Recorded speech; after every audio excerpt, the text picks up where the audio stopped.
ನಮಸ್ಕಾರ ವೀಕ್ಷಕರೇ, lab doctor ಚಾನಲ್ಗೆ ಸ್ವಾಗತ. If you new to the ಚಾನಲನ್ನು ಪ್ಲೀಸ್ ಲೈಕ್ ಮಾಡಿ, ಶೇರ್ ಮಾಡಿ ಮತ್ತು ಸಬ್ಸ್ಕ್ರೈಬ್ ಮಾಡಿ. ಬಿಕಾಸ್ ಈ ಚಾನಲ್ ಮುಖಾಂತರ ನಾವು ನಿಮಗೆ ಹೆಲ್ತ್ ರಿಲೇಟೆಡ್ ಇನ್ಫಾರ್ಮೇಷನ್, ಕರೆಕ್ಟ್ ಆದಂಥ ಮೆಡಿಕಲ್ ಇನ್ಫಾರ್ಮೇಷನನ್ನು ಕೊಡ್ತಾ ಇರ್ತೇವೆ. ನಾನು ನನ್ನ ಪ್ರೀವಿಯಸ್ ವೀಡಿಯೋಸಲ್ಲಿ ಈ ಕಬ್ಬಿಣಾಂಶ ಕಡಿಮೆ ಇರುವಂಥ ರಕ್ತಹೀನತೆ ಬಗ್ಗೆ ಡಿಸ್ಕಸ್ ಮಾಡಿದ್ದೆ.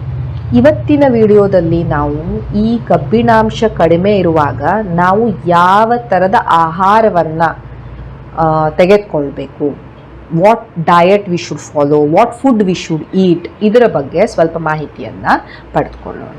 ಐರನ್ ಡೆಫಿಷಿಯನ್ಸಿ ಅನಿಮಿಯಾ, ಕಬ್ಬಿಣಾಂಶ ಕಡಿಮೆ ಇರುವಂಥ ರಕ್ತಹೀನತೆ ನಮ್ಮ ದೇಶದಲ್ಲಿ ಮೋಸ್ಟ್ ಕಾಮನ್ ಟೈಪ್ ಆಫ್ ರಕ್ತಹೀನತೆ. ಇದು ಪ್ರೆಗ್ನೆಂಟ್ ಲೇಡೀಸಲ್ಲಿ ನೋಡ್ತಾ ಇರ್ತೀವಿ, ಬೆಳೆಯೋ ಮಕ್ಕಳಲ್ಲಿ ನೋಡ್ತಾ ಇರ್ತೀವಿ. ಓಕೆ, ಸೊ ಈ ಅನೀಮಿಯಾ ಏನಿದೆ ಬಹಳ ಒಂದು ಕಾಮನ್ಲಿ ನೋಡುವಂಥ ಅನೀಮಿಯಾ ನಾವು ಒ ಪಿ ಡಿಸಲ್ಲಿ. ಓಕೆ, ಯಾಕೆ ಇಂಪಾರ್ಟೆಂಟ್ ಇರುತ್ತೆ ಈ ಕಬ್ಬಿಣಾಂಶ ಕಡಿಮೆ ಆಗಿರುವಂಥ ಅನೀಮಿಯಾ? ಯಾಕಂದರೆ ಈ ಕಬ್ಬಿಣಾಂಶ ಏನಿದೆ ನಮಗೆ ಬಹಳ ಇಂಪಾರ್ಟೆಂಟ್. ನಮ್ಮ ಬಾಡಿಯಲ್ಲಿ ಬಹಳಷ್ಟು ಕೆಲಸಗಳನ್ನು ಮಾಡ್ತಿರುತ್ತೆ. ನಿಮ್ಮ ಬ್ರೈನ್ ಕೆಲಸ ಮಾಡೋದಕ್ಕೆ, ನಿಮ್ಮ ಸ್ನಾಯುಗಳ ಕೆಲಸ ಮಾಡೋದಕ್ಕೆ, ನಿಮ್ಮ ಚರ್ಮಕ್ಕೆ, ನಿಮ್ಮ ಉಗುರಿಗೆ, ನಿಮ್ಮ ಕೂದಲಿಗೆ, ನಿಮ್ಮ ರಿಪ್ರೊಡಕ್ಟಿವ್ ಹೆಲ್ತಿಗೆ, ಎಲ್ಲದಕ್ಕೂ ನಮಗೆ ಈ ಕಬ್ಬಿಣಾಂಶ ಬೇಕಾಗ್ತಾ ಇರುತ್ತೆ. ಸೊ ನೀವು ನೋಡ್ಬೋದು, ಕಬ್ಬಿಣಾಂಶ ಕಡಿಮೆ ಆದಾಗ ಪೇಷಂಟಿಗೆ ಬಹಳ ಸುಸ್ತಾಗೋದು, ವೀಕ್ ಆಗೋದು, ಇಷ್ಟು ಪೇಲ್ ಆಗಿಬಿಡ್ತಾರೆ, ಬಿಳಿಚ್ಕೊಂಡು ಬಿಟ್ಟಿರ್ತಾರೆ, ಕೂದಲ ಉದುರ್ತಾ ಇರುತ್ತೆ, ಈ ಉಗುರುಗಳೆಲ್ಲ ಒಂಥರ ಬ್ರಿಟಲ್ ಆಗಿಬಿಡ್ತವೆ, ಸ್ಪೂನ್ ಶೇಪ್ಡ್ ನೇಲ್ಸ್ ಆಗಿ ಹೋಗ್ತವೆ ಪೇಷಂಟಿಗೆ. ಈ ನಾಲ್ಗೆಯಲ್ಲೆಲ್ಲ ಹುಣ್ಣಾಗೋದು, ಕಿಲೈಟಿಸ್ ಆಗೋದು, ನಾಲ್ಗೆ ದಪ್ಪಗಾಗ್ಬಿಡೋದು, ನಾಲ್ಗೆಯಲ್ಲಿ ಕ್ರ್ಯಾಕ್ಸ್ ಬರೋದು, ಇಮ್ಯುನಿಟಿ ಕಡಿಮೆ ಆಗೋದು, ಪೇಷಂಟಿಗೆ ಉಸಿರಾಡೋಕ್ಕಾಗೋದಿಲ್ಲ, ಸ್ವಲ್ಪ ಕೆಲಸ ಮಾಡಿದರೆ ಸುಸ್ತು, ಒಂದು ಸ್ವಲ್ಪ ನಡೆದಾಡಿದರೆ ಸುಸ್ತು, ಕಾನ್ಸಂಟ್ರೇಷನ್ನೇ ಇರೋದಿಲ್ಲ, ಸ್ಕಿನ್ನಲ್ಲಿ ಒಂದಿಷ್ಟು ಗ್ಲೋವೇ ಇರೋದಿಲ್ಲ, ಕೈಕಾಲು ಯಾವತ್ತೂ ನೋವು ಬರ್ತಾ ಇರುತ್ತೆ. ಸೊ ಸುಮಾರಷ್ಟು ಲಕ್ಷಣಗಳು ಈ ರಕ್ತಹೀನತೆಯಿಂದ ಆಗ್ತಾ ಇರ್ತವೆ. ಓಕೆ, ಆ್ಯಂಡ್ ನಾವು ಯಾವಾಗ ಒಂದು ಬ್ಲಡ್ ಟೆಸ್ಟ್ ಮಾಡಿ ನೋಡ್ತೀವಿ, ಹಿಮೋಗ್ಲೋಬಿನ್ನು 7, 8, 10, 5 ತನಕ ಇರುತ್ತೆ. ಓಕೆ, ಅಷ್ಟು ಸಿವಿಯರ್ ಡೆಫಿಷಿಯನ್ಸಿ ಸಹ ನಾವು ನೋಡ್ತಾ ಇರ್ತೀವಿ, ಆ್ಯಂಡ್ ಬಹಳ ಕಾಮನ್ಲಿ ನೋಡ್ತಾ ಇರ್ತೀವಿ. ಈ ರಕ್ತಹೀನತೆ ಏನಿದೆ ಈ ಬೆಳೆಯುವ ಮಕ್ಕಳಲ್ಲಿ ಅಥವಾ ಈ ಪ್ರೆಗ್ನೆಂಟ್ ಲೇಡೀಸಲ್ಲಿ, ಇವರಲ್ಲೆಲ್ಲ ಏನಿರುತ್ತೆ, ಕಬ್ಬಿಣಾಂಶದ ಡಿಮ್ಯಾಂಡ್ ಹೆಚ್ಚಿಗೆ ಇರುತ್ತೆ. ಅಂಥವರಲ್ಲಿ ಬಹಳ ಕಾಮನ್ ಇದು. ಎರಡನೇದು ಬಹಳ ರೆಸ್ಟ್ರಿಕ್ಟಿವ್ ಡಯಟ್, ಈ ಡಯಟಲ್ಲಿ ಎಲ್ಲ ತಿಂತಾ ಇರೋದಿಲ್ಲ, ಅಂಥವರಲ್ಲಿ ಕಾಮನ್ ಇರುತ್ತೆ. ಬಹಳ ಪುವರ್ ಸೋಷಿಯೋ ಎಕನಾಮಿಕ್ ಸ್ಟೇಟಸ್, ಬಹಳ ಕಡು ಬಡತನ, ಅವರಿಗೆ ಏನು ತಿನ್ನಕ್ಕೆ ಆಗ್ತಾ ಇರೋದಿಲ್ಲ, ಆಬ್ವಿಯಸ್ಲಿ ಅವರಲ್ಲಿ ಈ ಥರದ ರಕ್ತಹೀನತೆ ನಾವು ನೋಡ್ತಾ ಇರ್ತೀವಿ. ಅಥವಾ ಡಯಟಲ್ಲಿ ತಿಂತಾ ಇದ್ದಾರೆ ಅವರು, ಬಟ್ ಅವರ ಬಾಡಿ ಅದನ್ನು ಹೀರ್ಕೊಳ್ತಾನೇ ಇಲ್ಲ. ಅವರಿಗೆ ಹೊಟ್ಟೆಯಲ್ಲಿ ಏನಾದ್ರೂ ಹುಣ್ಣಾಗಿದೆ, ಅಥವಾ ಅವರಿಗೆ ಬ್ಲಡ್ ಬಹಳ ಹೋಗ್ತಾ ಇದೆ, ಲೈಕ್ ಇನ್ ಕೇಸ್ ಆಫ್ ಮೆನೋರೇಜಿಯಾ ವಿಮೆನ್ನಲ್ಲಿ ಈಗ ಫೈಬ್ರಾಯ್ಡ್ ಆಯಿತು, ಎಡಿನೋಮಯೋಸಿಸ್ ಆಯಿತು, ಎಂಡೋಮೆಟ್ರಿಯೋಸಿಸ್ ಆಯಿತು, ಬಹಳ ಬ್ಲೀಡ್ ಆಗ್ತಾ ಇದ್ದಾರೆ, ಪೀರಿಯಡ್ಸ್ ಬಹಳ ಹೆವಿ ಪೀರಿಯಡ್ಸ್ ಆಗ್ತಾ ಇದೆ, 8-10 ದಿನ ಬ್ಲೀಡ್ ಆಗ್ತಾ ಇದ್ದಾರೆ. ಅಂಥವರಲ್ಲಿ ಈ ರಕ್ತಹೀನತೆ ಕಾಮನ್ ಇರುತ್ತೆ. ಪೇಷಂಟಿಗೆ ಪೈಲ್ಸ್ ಆಗಿದೆ, ಫಿಶರ್ ಆಗಿದೆ, ಮಲದಲ್ಲಿ ರಕ್ತ ಹೋಗ್ತಾ ಇದೆ, ಈ ರಕ್ತಹೀನತೆ ಬರುತ್ತೆ.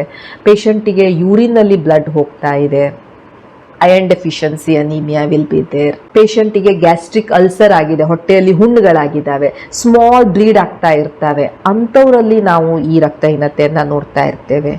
ಪೇಷಂಟಿಗೆ ಇನ್ಫ್ಲಮೇಟರಿ ಬಾವೆಲ್ ಡಿಸೀಸ್ ಇದೆ, ಕ್ರಾನ್ಸ್ ಡಿಸೀಸು, ಅಲ್ಸರೇಟಿವ್ ಕೊಲೈಟಿಸು, ಸರಿಯಾಗಿ ಅಬ್ಸಾರ್ಬೇ ಮಾಡೋಕ್ಕಾಗ್ತಾ ಇಲ್ಲ ಐರನನ್ನು, ಆವಾಗ ಇದಾಗ್ಬೋದು. ನಿಮ್ಗೆ ಯಾವುದೋ ಒಂದು ಹೊಟ್ಟೆ ಸರ್ಜರಿ ಅಥವಾ ಕರಳಿನ ಸರ್ಜರಿ, ಬೇರಿಯಾಟ್ರಿಕ್ ಸರ್ಜರಿ ಎಕ್ಸೆಟ್ರಾ ಈ ರೀತಿ ಮಾಡಿದ್ದಾರೆ, ಸೊ ಅಗೇನ್ ಅಬ್ಸಾರ್ಪ್ಷನ್ ಸರಿ ಆಗ್ತಾ ಇರೋದಿಲ್ಲ. ಇವೆಲ್ಲದರಿಂದ ಐರನ್ ಡೆಫಿಷಿಯನ್ಸಿ ಅನೀಮಿಯಾ ಆಗ್ತಾ ಇರ್ಬೋದು. ಸೊ ಐರನ್ ಡೆಫಿಷಿಯನ್ಸಿ ಅನೀಮಿಯಾ ಯಾವಾಗ ಆಗುತ್ತೆ, ನಾವು ಒಂದು ಪ್ರಾಪರ್ ಫುಡ್ ಅಥವಾ ಪ್ರಾಪರ್ ಆಹಾರವನ್ನು ಆ ಪೇಷಂಟಿಗೆ ಕೊಡೋದು ಬಹಳ ಇಂಪಾರ್ಟೆಂಟ್ ಇರುತ್ತೆ. ಎಸ್, ಅನೀಮಿಯಾ ಬಹಳ ಸಿವಿಯರ್ ಆಯಿತು ಅಂದಾಗ ಫುಡ್ಡಿನ ಜೊತೆ ನಾವು ಈವನ್ ಇಂಜೆಕ್ಷನ್ಸ್ ಎಕ್ಸೆಟ್ರಾ ಸಹ ಕೊಡಬೇಕಾಗತ್ತೆ ಐರನ್ನಿಂದು.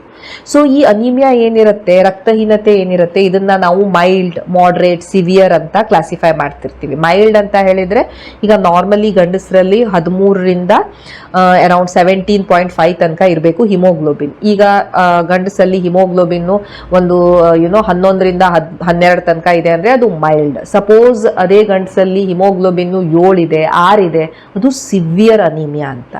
ಅದೇ ಹೆಣ್ಮಗಳಲ್ಲಿ 12ಕ್ಕಿಂತ ಕಡಿಮೆ ಇತ್ತು ಅಂದಾಗ ಅದು mild anaemia.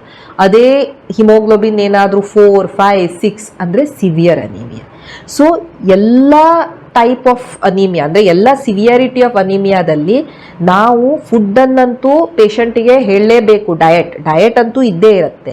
Depending upon the severity ನಾವು ಈ ಟ್ಯಾಬ್ಲೆಟ್ ಇರ್ಬೋದು, ಇಂಜೆಕ್ಷನ್ಸ್ ಇರ್ಬೋದು, ಇವುಗಳನ್ನು ನಾವು ಚೇಂಜ್ ಮಾಡ್ತಾ ಇರ್ತೇವೆ. ಯಾವಾಗ ಫುಡ್ಡಿಂದ ಮಾತ್ರ ನಮಗೆ ಇದನ್ನು ಕಂಟ್ರೋಲ್ ಮಾಡೋಕ್ಕಾಗೋದಿಲ್ಲ, ಡೆಫಿನೆಟ್ಲಿ ನಿಮಗೆ ನಿಮ್ಮ ಡಾಕ್ಟರ್ ಈ ಅಯನ್ ಟ್ಯಾಬ್ಲೆಟ್ಸ್ ಇರ್ಬೋದು, ಕ್ಯಾಪ್ಸೂಲ್ಸ್ ಇರ್ಬೋದು, ಅಯನ್ ಸಿರಪ್ ಇರ್ಬೋದು, ಅಯನ್ ಇಂಜೆಕ್ಷನ್ ಅನ್ನ ಸಹ ನಿಮ್ಮ ಡಾಕ್ಟರ್ ಹೇಳ್ಬೋದು. ಸೊ ಯಾವ ಫುಡ್ಡಲ್ಲಿ ನಮಗೆ ಈ ಅಯನ್ ಸಿಗ್ತಾ ಇರುತ್ತೆ ಇದ್ರ ಬಗ್ಗೆ ನಾವು ತಿಳ್ಕೊಳ್ಳೋಣ. ನೆನ್ಪಿಟ್ಕೊಳ್ಳಿ, ಅಯರ್ನ್ ಏನಿದೆ ನಮ್ಗೆ ಆಹಾರದಲ್ಲಿ ಏನು ಸಿಗತ್ತೆ, 2 ಫಾರ್ಮಲ್ಲಿ ಬರುತ್ತೆ. ಒಂದು ಹೀಮ್ ಅಯರ್ನ್ ಅಂಡ್ ಇನ್ನೊಂದು ನಾನ್ ಹೀಮ್ ಅಯರ್ನ್. ಹೀಮ್ ಅಯರ್ನ್ ಅಂದ್ರೆ ಇದು ಈ ಅನಿಮಲ್ ಸೋರ್ಸಸ್ ಅಲ್ಲಿ, ಅಂದ್ರೆ ಈ ಚಿಕನ್ನು, ಮಟನ್ನು, ಫಿಶು, ಎಗ್ಗು, ಇವುಗಳಲ್ಲಿ ಏನು ಸಿಗ್ತಾ ಇರುತ್ತೆ ಇದು ಹೀಮ್ ಅಯರ್ನ್. ಈ ಅಯರ್ನ್ ಏನಿರುತ್ತೆ ಚೆನ್ನಾಗಿ ಅಬ್ಸಾರ್ಬ್ ಆಗತ್ತೆ. ಒಂದು 20-30% ಇದರ ಅಬ್ಸಾರ್ಪ್ಷನ್ ಇರುತ್ತೆ. ಅದೇ ನಾನ್ ಹೀಮ್ ಅಯರ್ನ್ ಏನಿದೆ ಅಂದ್ರೆ ಈ ಪ್ಲಾಂಟ್ಸ್ ಅಲ್ಲಿ ಸಿಗೋದು, ಈ ವೆಜಿಟೇಬಲ್ಸ್ ಅಲ್ಲಿ, ಫ್ರೂಟ್ಸ್ ಅಲ್ಲಿ, ಇವುಗಳಲ್ಲೆಲ್ಲ ಸಿಗುವಂತ ಅಯರ್ನ್ ಏನಿರುತ್ತೆ ಇದು ನಾನ್ ಹೀಮ್ ಅಯರ್ನ್. ಇದನ್ನ ನಮ್ಮ ಬಾಡಿ ಅಷ್ಟು ಚೆನ್ನಾಗಿ ಅಬ್ಸಾರ್ಬ್ ಮಾಡ್ತಾ ಇರೋದಿಲ್ಲ. ಓಕೆ, ಒಂದು 5-10% ಅಬ್ಸಾರ್ಬ್ ಮಾಡ್ತಾ ಇರುತ್ತೆ.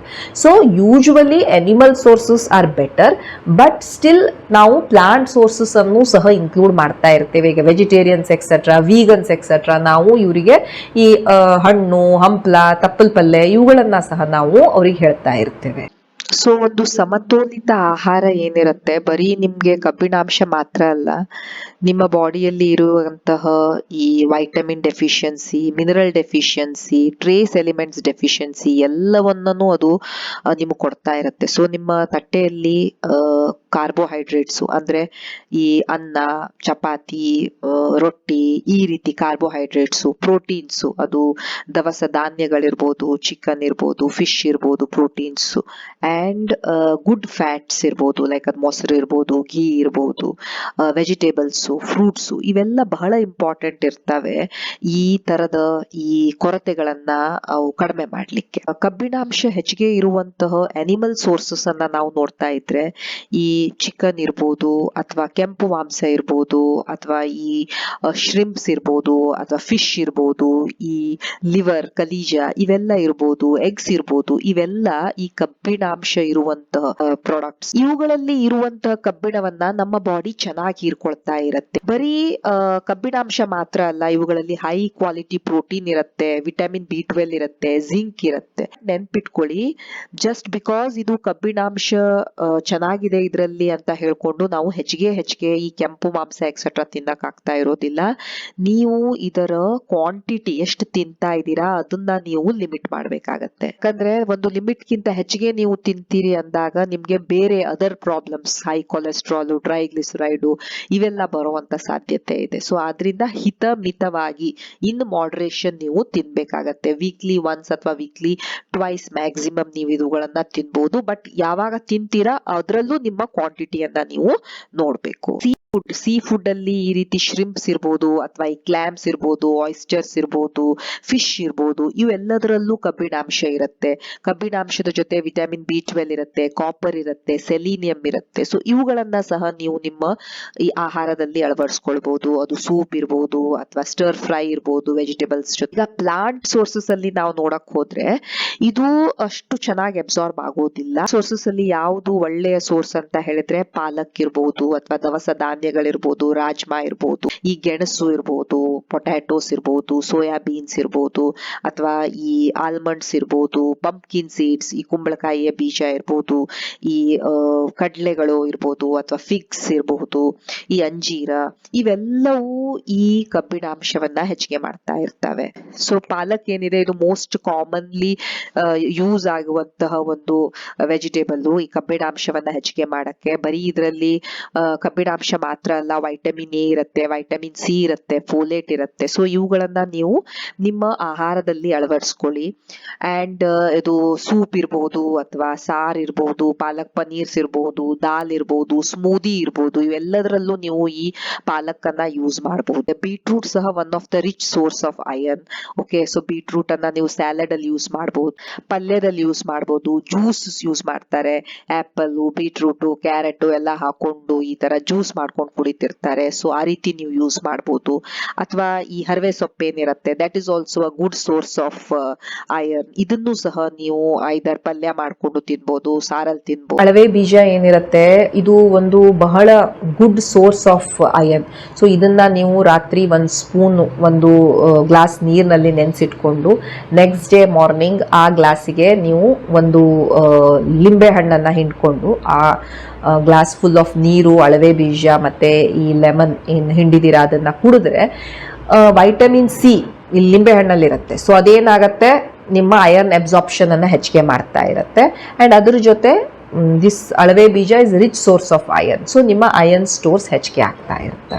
ಈ ಅಳವೆ ಬೀಜದ ಲಡ್ಡೂಸ್ ಅದನ್ನ ಸಹ ನೀವು ಕನ್ಸ್ಯೂಮ್ ಮಾಡಬಹುದು. ಬಟ್ ಶುಗರ್ ಎಕ್ಸೆಟ್ರಾ ಇತ್ತು ಅಂದಾಗ ಶುಗರ್ ಕಂಟೆಂಟ್ ಬಗ್ಗೆ ನೀವು ಲಕ್ಷ್ಯ ಕೊಡಬೇಕು. ಲೆಂಟಿಲ್ಸ್, ದವಸ ಧಾನ್ಯಗಳು. ದವಸ ಧಾನ್ಯಗಳು ಬರೀ ಐರನ್ ಮಾತ್ರ ಅಲ್ಲ, ನಿಮ್ಗೆ ಪ್ರೋಟೀನ್ ಅನ್ನ ಕೊಡ್ತವೆ, ವೈಟಮಿನ್ಸ್ ಅನ್ನ ಕೊಡ್ತವೆ, ಫೈಬರ್ ಅನ್ನ ಕೊಡುತ್ತೆ, ನಿಮ್ಮ ಮೋಷನ್ಸ್ ಎಲ್ಲ ಸರಿಯಾಗಿ ಹೋಗ್ಲಿಕ್ಕೆ ಎಕ್ಸೆಟ್ರಾ. ನಮ್ಗೆ ಇವು ಬಹಳ ಇಂಪಾರ್ಟೆಂಟ್ ಇರ್ತವೆ, ನಿಮ್ಮ ಇಮ್ಯುನಿಟಿಗೆ ಇವು ಬಹಳ ಇಂಪಾರ್ಟೆಂಟ್ ಇರ್ತವೆ. ಈವನ್ ಕಬ್ಬಿಣಾಂಶದಲ್ಲೂ ಇವು ರಿಚ್ ಇರ್ತವೆ. ಸೊ ನೀವು ಇದನ್ನ ದಾಲ್ ಮಾಡಬಹುದು, ಸೂಪ್ ಮಾಡಬಹುದು, ಕಿಚಡಿ, ಸಲಾಡ್ ಎಕ್ಸೆಟ್ರಾ ಇದನ್ನ ಯೂಸ್ ಮಾಡ್ಕೊಂಡು ನಿಮ್ಮ ಕಬ್ಬಿಣಾಂಶವನ್ನ ಹೆಚ್ಚಿಗೆ ಮಾಡ್ಕೊಳ್ಬಹುದು. ಬ್ಲಾಕ್ ಚನಾ ಇರ್ಬೋದು ಅಥವಾ ಈ ವೈಟ್ ಕಾಬೂಲಿ ಚನಾಸ್ ಇರ್ಬೋದು, ಸಹ proteins, dietary fibres and also ಕಬ್ಬಿಣಾಂಶ ಇವೆಲ್ಲದರಲ್ಲೂ ಇವು ರಿಚ್ ಇರ್ತವೆ. ಚನಾ ಮಸಾಲ, ಸೂಪ್ಸು, ಸ್ಟರ್ ಫ್ರೈಸು, ಸ್ಯಾಲಡ್ಸು, ಹಮ್ಮಸ್ಸು ಇವೆಲ್ಲ ನಾವ್ ಇದರಿಂದ ಪ್ರಿಪೇರ್ ಮಾಡಬಹುದು. ಹೇಳಿದೆ ಬ್ಲಾಕ್ ಚನಾ, ಇದನ್ನು ಸಹ ಕಬ್ಬಿಣಾಂಶ ಹೆಚ್ಚಿಗೆ ಇರುತ್ತೆ. ಈ ಬಾಜ್ರಾ ಇದು ಸಹ ಈ ಕಬ್ಬಿಣಾಂಶವನ್ನ ಹೆಚ್ಚಿಗೆ ಮಾಡ್ತಾ ಇರುತ್ತೆ. ಈ ರಾಜಗೀರ್ ಲಡ್ಡೂಸ್ ಎಲ್ಲ ನಾವು ನೋಡ್ತಾ ಇರ್ತೀವಿ, ಇದರಲ್ಲೂ ಸಹ ಐರನ್ ಹೆಚ್ಚಿಗೆ ಇರುತ್ತೆ. ಇದನ್ನು ಸಹ ನೀವು ನಿಮ್ಮ ಆಹಾರದಲ್ಲಿ ಅಳವಡಿಸ್ಕೊಳ್ಬಹುದು. ನಿಮ್ಮ ಆಹಾರದಲ್ಲಿ ragi one of the good millet, ಯಾಕಂದ್ರೆ ಬರೀ ಐರನ್ ಅಷ್ಟೇ ಅಲ್ಲ, ನಿಮ್ಗೆ ಬಹಳಷ್ಟು ಬೆನಿಫಿಟ್ಸ್ ಅನ್ನ ಕೊಡುವಂತಹ ಒಂದು ಸಬ್ಸ್ಟೆನ್ಸ್ ಇದು. ಅದ್ರ ಜೊತೆ ನೀವು ಈವನ್ ಮೊರಿಂಗಾ ಅಂದ್ರೆ ಈ ನುಗ್ಗೆಕಾಯಿ, ನುಗ್ಗೆ ಸೊಪ್ಪು ಇವೆಲ್ಲದರಲ್ಲೂ ಈ ಐರನ್ ಹೆಚ್ಚಿಗೆ ಇರುತ್ತೆ. ನಿಮ್ಮ ಕರಿ ಲೀವ್ಸ್, ಕರಿಬೇವಿನ ಸೊಪ್ಪು, ಅದರಲ್ಲೂ ಐರನ್ ಇರುತ್ತೆ. ಪಂಪ್ಕಿನ್ ಸೀಡ್ಸ್, ಕುಂಬಳಕಾಯಿಯ ಬೀಜಗಳು. ಸೊ ಇವು ಜಸ್ಟ್ ಕಬ್ಬಿಣಾಂಶ ಮಾತ್ರ ಅಲ್ಲ, ಮ್ಯಾಗ್ನೀಷಿಯಂ, ಜಿಂಕ್, ಹೆಲ್ದಿ ಫ್ಯಾಟ್ಸ್ ಇವೆಲ್ಲದರಲ್ಲಿ ಇದು ರಿಚ್ ಇರ್ತವೆ. ಸೊ ಒಂದು ಮುಷ್ಟಿ ಆಗುವಷ್ಟು ಈ ಪಂಪ್ಕಿನ್ ಸೀಡ್ಸ್ ಅನ್ನ ನೀವು ನಿಮ್ಮ ಸ್ಯಾಲಾಡ್ ಮೇಲೆ ಹಾಕೊಳ್ಬಹುದು, ನಿಮ್ಮ ಸ್ನಾಕ್ಸ್, ರೋಸ್ಟೆಡ್ ಸ್ನಾಕ್ಸ್ ಅಂತ ತಿನ್ಬಹುದು, ಅಥವಾ ನಿಮ್ಮ ವೆಜಿಟೇಬಲ್ಸ್ ಅಥವಾ ಬೇಕ್ಡ್ ಫುಡ್ ಇರ್ಬೋದು, ಅಥವಾ ನಿಮ್ಮ ಮೊಸರು ಇರ್ಬೋದು, ಅದ್ರೊಳಗೆ ಹಾಕೊಂಡು ತಿಂದ್ರೆ ಇದು ಡೆಫಿನೆಟ್ಲಿ ನಿಮ್ಮ ಬರೀ ನಿಮ್ಮ ಐರನ್ ಲೆವೆಲ್ ಮಾತ್ರ ಅಲ್ಲ, ಬೇರೆ ವೈಟಮಿನ್ಸ್, ಮಿನರಲ್ಸ್ ಅನ್ನ ಸಹ ಇದು ನಿಮ್ಗೆ ಪ್ರೊವೈಡ್ ಮಾಡ್ತಾ ಇರುತ್ತೆ. ಕಡಲೆ ಬೀಜ, ಬೆಲ್ಲ, ಕಪ್ಪು ಬೆಲ್ಲ ಏನಿರುತ್ತೆ ಅದು ಕಾಂಬಿನೇಷನ್ ಸಹ ಬಹಳ ಒಳ್ಳೆಯದು. ಇದು ಸಹ ನಿಮ್ಮ ಕಬ್ಬಿಣಾಂಶವನ್ನ ಹೆಚ್ಚಿಗೆ ಮಾಡ್ತಾ ಇರುತ್ತೆ. ಬೆಳಿಗ್ಗೆ ಎದ್ದ ಕೂಡಲೇ ಈ ಅಳವೆ ಬೀಜದ ಒಂದು ಶಾಟ್ ಅನ್ನ ತಗೊಳ್ಬಹುದು ವಿತ್ ಲೆಮನ್. ನೀವು ಬ್ರೇಕ್ಫಾಸ್ಟ್ ಗೆ ರಾಗಿ ದೋಸೆ ತಿನ್ಬಹುದು, ಆಮ್ಲಾ ಚಟ್ನಿ ತಿನ್ಬಹುದು, ಅವಲಕ್ಕಿ ತಿನ್ಬಹುದು, ಪೋಹಾ ತಿನ್ಬಹುದು, ಅಥವಾ ವೆಜಿಟೇಬಲ್ಸ್ ಮತ್ತೆ ಈ ಕಡಲೆ ಬೀಜದ ಜೊತೆ ಅದನ್ನ ಯೂಸ್ ಮಾಡಬಹುದು. ಊಟಕ್ಕೆ ನೀವು ಏನ್ ತಿನ್ಬಹುದು, ರೈಸ್ ತಿನ್ಬಹುದು, ಅದ್ರ ಜೊತೆ ಚನಾ ಏನಿರುತ್ತೆ, ಬ್ಲ್ಯಾಕ್ ಚನಾ ಅಥವಾ ಈ ವೈಟ್ ಕಾಬೂಲಿ ಚನಾ ಏನಿರುತ್ತೆ ಆ ರೀತಿ ಚನಾ, ಅದನ್ನ ನೀವು ಅದರ ಜೊತೆ ತಗೊಳ್ಬಹುದು. ಅಥವಾ ನೀವು ರೊಟ್ಟಿ ಮಾಡ್ಕೊಂಡು ತಿನ್ಬಹುದು, ಬಾಜ್ರಾ ರೊಟ್ಟಿ ಇರ್ಬೋದು, ಬೀಟ್ರೂಟಿನ ಸ್ಯಾಲಡ್ ಮಾಡ್ಕೊಳ್ಬಹುದು. ಆ ಟೈಮಲ್ಲಿ ಟೀ ಟೈಮಲ್ಲಿ ನೀವೇನ್ ತಗೊಳ್ಬಹುದು, ಕಡಲೆ ಬೀಜ ತಿನ್ಬಹುದು, ಸ್ವಲ್ಪ ಬೆಲ್ಲ ತಿನ್ಕೊಳ್ಬಹುದು, ಅಥವಾ ಈ ಎಳ್ಳಿನ ಒಂದು ಉಂಡೆ ತಿನ್ಬಹುದು. ಅಂಡ್ ರಾತ್ರಿ ಡಿನ್ನರಿಗೆ ನೀವು ಪಾಲಕನ್ನ ನೀವು ಎಗೇನ್ ಯೂಸ್ ಮಾಡಬಹುದು, ಅಥವಾ ಜಸ್ಟ್ ಸ್ಯಾಲಡ್ಸ್ ತಿನ್ಕೊಳ್ಬಹುದು, ಅಥವಾ ಚಪಾತಿ ಅಥವಾ ಬಾಜ್ರಾ ರೊಟ್ಟಿ ಅಥವಾ ರಾಗಿ ರೊಟ್ಟಿ ಇದೆಲ್ಲದರ ಜೊತೆ ಸ್ಪ್ರೌಟ್ಸ್ ಏನಿರ್ತವೆ, ನಾವು ನೆನ್ಸಿಟ್ಟಂತ ಕಾಳುಗಳು ಏನಿರ್ತವೆ ಅವುಗಳ ಜೊತೆ ಒಂದಿಷ್ಟು ಲೆಮನ್ ಅನ್ನ ಹಿಂಡ್ಕೊಂಡು ತಿನ್ಬಹುದು. ಸೊ ಈ ರೀತಿ ನೀವು ಈ ತರದ ವೆಜಿಟೇಬಲ್ಸ್ ಅನ್ನ ಎಲ್ಲ ನಿಮ್ಮ ಡಯಟ್ ಅಲ್ಲಿ ನೀವು ಆಡ್ ಮಾಡ್ತಾ ಇರ್ಬೋದು. ಎಸ್, ನಾನ್ ವೆಜಿಟೇರಿಯನ್ಸ್ ಇದ್ರಿ ಅಂದ್ರೆ ನೀವು ಅದರ ಜೊತೆ ನೀವು ಐದರ್ ಒಂದು ಫಿಶ್ ತಿನ್ಬಹುದು, ಅಥವಾ ಒಂದು ಎಗ್ ಆಡ್ ಮಾಡ್ಕೊಳ್ಬಹುದು, ಅಥವಾ ಸೀ ಫುಡ್ ಅನ್ನ ಸ್ವಲ್ಪ ತಿನ್ಬಹುದು. ನೆನ್ಪಿಟ್ಕೊಳ್ಳಿ, ಈ ಅಯನ್ ನೀವು ಯಾವಾಗ ನಿಮ್ಮ ಫುಡ್ ಅಲ್ಲಿ ತೆಗೆದುಕೊಳ್ತಾ ಇದ್ದೀರಿ, ವಿಟಮಿನ್ ಸಿ ಬಹಳ ಇಂಪಾರ್ಟೆಂಟ್ ಇರುತ್ತೆ. ವೈಟಮಿನ್ ಸಿ ಎದರಲ್ಲಿರುತ್ತೆ? ಈ ಲಿಂಬೆ ಹಣ್ಣಲ್ಲಿರುತ್ತೆ, ಆರೆಂಜಸ್ ಅಲ್ಲಿರುತ್ತೆ, ಟೊಮ್ಯಾಟೊ ಇರುತ್ತೆ. ಸೊ ನೀವು ಯಾವಾಗ ಈ ಎಲ್ಲ ಆಹಾರದ ಜೊತೆ ಸ್ವಲ್ಪ ಲೆಮನ್ ಆಗಲಿ, ಆರೆಂಜ್ ಜ್ಯೂಸ್ ಆಗಲಿ, ಟೊಮ್ಯಾಟೋಸ್ ಆಗಲಿ ಇವನ್ನೆಲ್ಲ ಹಾಕ್ತೀರಾ, ಈ ನಿಮ್ಮ ಕಬ್ಬಿಣಾಂಶವನ್ನ ಹೀರ್ಕೊಳ್ಳೋಕ್ಕೆ ಅದು ಹೆಲ್ಪ್ ಮಾಡ್ತಾ ಇರುತ್ತೆ. ಎರಡನೇದು ಕ್ಯಾಲ್ಶಿಯಂ ಗ್ಯಾಪ್. ಈ ಮೊಸರು, ಹಾಲು ಇವೆಲ್ಲ ಏನು ಮಾಡ್ತವೆ, ಕಬ್ಬಿಣಾಂಶವನ್ನು ಹೀರ್ಕೊಳ್ಳೋಕ್ಕೆ ಪ್ರಾಬ್ಲಮ್ ಮಾಡ್ತಿರ್ತವೆ. ಸೊ ಅದರಿಂದ ನೀವು ಈ ಟೀ ಕಾಫಿ ಎಲ್ಲ ನೀವು ಈ ಸಬ್ಸ್ಟೆನ್ಸಸ್ ಜೊತೆ, ಈ ಫುಡ್ಡಿನ ಜೊತೆ ತೆಗೆದುಕೊಳ್ಳೋಕೆ ಹೋಗಬಾರ್ದು. ಅಟ್ಲೀಸ್ಟ್ ಒಂದು 2 ತಾಸು ಗ್ಯಾಪ್ ಇರಬೇಕು. ಈ ಕಬ್ಬಿಣಾಂಶವನ್ನು ಹೀರ್ಕೊಳ್ಳೋಕ್ಕೆ ಈ ಕಬ್ಬಿಣದ ಪಾತ್ರೆಗಳೇನಿರ್ತವೆ, ಕಾಸ್ಟ್ ಅಯನ್ಸ್, ಅದನ್ನು ನೀವು ಯೂಸ್ ಮಾಡಿ. ಅದು ಸಹ ಅಯನ್ ನಿಮ್ಮ ಬಾಡಿಯಲ್ಲಿ ಇನ್ಕ್ರೀಸ್ ಮಾಡೋಕ್ಕೆ ಹೆಲ್ಪ್ ಮಾಡ್ತಾ ಇರುತ್ತೆ. ಆ್ಯಂಡ್ ನಿಮ್ಮ ಈ ಕಾಳುಗಳು, ದವಸ ಧಾನ್ಯಗಳೇನಿರ್ತವೆ ಅದನ್ನು ಸ್ವಲ್ಪ ನೆನೆಸಿಟ್ರೆ ನೀರಿನಲ್ಲಿ, ಅದೇನಾಗುತ್ತೆ, ಈ ಫೈಟೇಟ್ಸ್ ಅನ್ನ ತೆಗಿತಾವೆ. ಸೊ ಫೈಟೇಟ್ಸ್ ಏನ್ ಮಾಡ್ತವೆ, ಈ ಐರನ್ ಅನ್ನ ಅಬ್ಸಾರ್ಬ್ ಮಾಡಕ್ಕೆ ಪ್ರಿವೆಂಟ್ ಮಾಡ್ತಿರ್ತವೆ. ಅದನ್ನ ಚೆನ್ನಾಗಿ ಐರನ್ ಅನ್ನ ಚೆನ್ನಾಗಿ ಅಬ್ಸಾರ್ಬ್ ಮಾಡಕ್ಕೆ, ಹೀರ್ಕೊಳಕ್ ಕೊಡ್ತಾ ಇರೋದಿಲ್ಲ. ಸೊ ಒಂದು 30 ಮಿನಿಟ್ಸ್ 1 ಅವರ್ ನೀವು ಈ ಧಾನ್ಯಗಳನ್ನ ನೆನೆಸಿಟ್ಕೊಂಡ್ರೆ ಆ ಫೈಟೇಟ್ಸಿನ ಲೆವೆಲ್ ಕಡಿಮೆ ಆಗ್ತಾ ಇರುತ್ತೆ. ಬಟ್ ನೆನ್ಪಿಟ್ಕೊಳ್ಳಿ, ನೀವು ಇವತ್ತು ಸ್ಟಾರ್ಟ್ ಮಾಡಿದ್ರಿ, ನಾಳೆ 1 ವಾರದಲ್ಲಿ ನಿಮ್ಮ ಅಯನ್ ಲೆವೆಲ್ ಹೆಚ್ಚಿಗೆ ಆಗೋದಿಲ್ಲ. ಅಯನ್ ಲೆವೆಲ್ ಹೆಚ್ಚಿಗೆ ಆಗಕ್ಕೆ ಅಥವಾ ನಿಮ್ಮ ಹಿಮೋಗ್ಲೋಬಿನ್ ನಾರ್ಮಲ್ ಬರೋಕ್ಕೆ ಅದು ಡಿಪೆಂಡ್ ಆಗುತ್ತೆ ನಿಮ್ಮ ಹಿಮೋಗ್ಲೋಬಿನ್ ಫಸ್ಟ್ ಆಫ್ ಆಲ್ ಎಷ್ಟು ಕಡಿಮೆ ಇತ್ತು, ಯಾವ ಕಾರಣದಿಂದ ಕಡಿಮೆ ಇತ್ತು. ನಾವು ಅದನ್ನೇ ಟ್ರೀಟ್ ಮಾಡಲಿಲ್ಲ, ಬರೀ ಆಹಾರ ತಿಂತಾ ಇದ್ದೀವಿ, ಔಷಧಿ ನುಂಗ್ತಾ ಇದ್ದೀವಿ, ಏನೂ ಚೇಂಜಸ್ ಆಗೋದಿಲ್ಲ.